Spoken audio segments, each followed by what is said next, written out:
31 માર્ચે વડાપ્રધાન નરેન્દ્ર મોદી વાવથરાદ જિલ્લાના લાખણી તાલુકાના નાણી ખાતે પધારશે, જેને લઈ વહીવટીતંત્ર દ્વારા તૈયારીઓને આખરી ઓપ અપાઈ રહ્યો છે.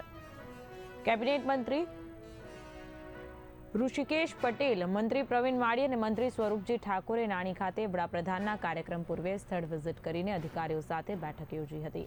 વાવથરાદ અને બનાસકાંઠા વહીવટીતંત્ર સજ્જ થયું છે. મંત્રીઓએ નાણી ખાતે વડાપ્રધાનના કાર્યક્રમના આયોજનની ઝીણવટભરી વિગતો મેળવી માર્ગદર્શન પૂરું પાડ્યું.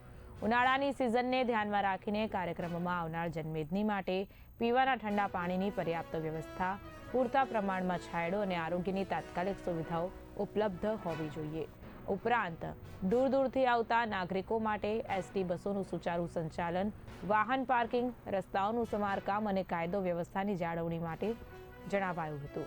આ પ્રસંગે મંત્રી ઋષિકેશ પટેલે અધિકારીઓને માર્ગદર્શન આપતા જણાવ્યું કે વડાપ્રધાનનું આગમન હંમેશા ગુજરાત અને ખાસ કરીને આપણા સરહદી વિસ્તારના વિકાસ માટે ઉત્સાહનું નવું મોજું લઈને આવે છે. લાખોની સંખ્યામાં ઉમટી પડનાર જનમેદનીને કાર્યક્રમ સ્થળે કોઈપણ પ્રકારની તકલીફ ન પડે તે માટે જિલ્લા વહીવટીતંત્ર દિવસ રાત કાર્યરત છે.